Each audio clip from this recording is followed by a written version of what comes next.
ऐसी किसी भी तथाकथित कमीशन की रिपोर्ट को मैं सिरे से नकारता हूँ, खारिज करता हूँ।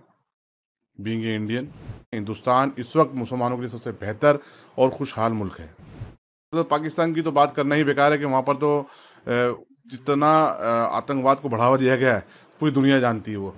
ऐसी किसी भी तथाकथित कमीशन की रिपोर्ट को मैं सिरे से नकारता हूँ, खारिज करता हूँ। बीइंग ए इंडियन, और जैसा कि आपको मालूम है कि मैं अजमेर दरगाह के आध्यात्मिक प्रमुख का उत्तराधिकारी हूँ और ऑल इंडिया सूफी सैनिक काउंसिल का चेयरमैन भी हूँ।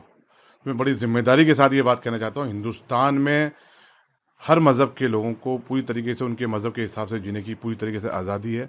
हिंदुस्तान का संविधान भी हमें पूरी तरीके से आज़ादी देता है।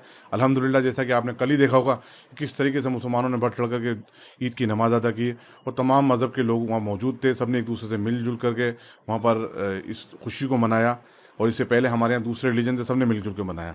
तो इस तरीके की अगर रिपोर्ट में कुछ कहा गया है कि हिंदुस्तान में स्वतंत्रता नहीं, धार्मिक या धार्मिक आज़ादी नहीं है, तो इसको हम सीधे से नकारते हैं। हिंदुस्तान इस वक्त मुसलमानों के लिए सबसे बेहतर और खुशहाल मुल्क है।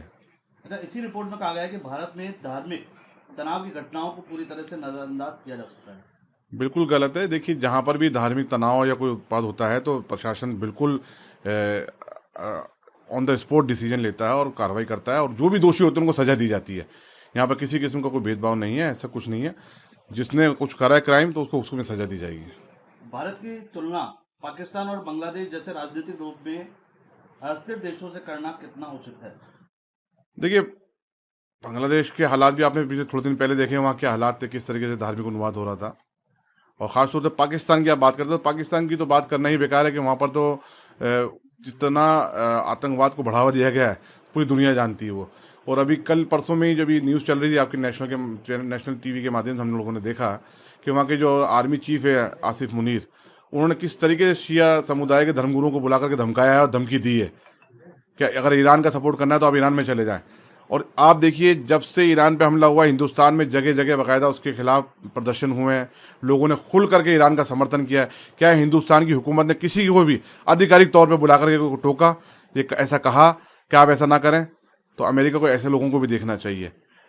हिंदुस्तान में हर तरीके से हमारे को आज़ादी है और हर तरीके से फ्रीडम है। हम जिसके चाहे अपनी बात को व्यक्त करें, जिसके फेवर में चाहे बोलें, जिसके खिलाफ चाहे बोलें।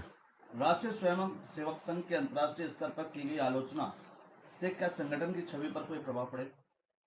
देखिए, मैं तो इस कमीशन की रिपोर्ट को सिरे से नकार रहा हूँ, तो जाहिर सी बात हर हिंदुस्तानी इस कमीशन की रिपोर्ट को सिरे से नकार रहा है। और आरएसएस संगठन जो है वो हिंदुस्तान का संगठन है, वो सामाजिक कार्य करता है और देश हित में कार्य कर रहा है। तो अगर इस तरीके से कोई झूठी रिपोर्ट पेश की जाती है, उसके कोई मायने नहीं रहते हैं।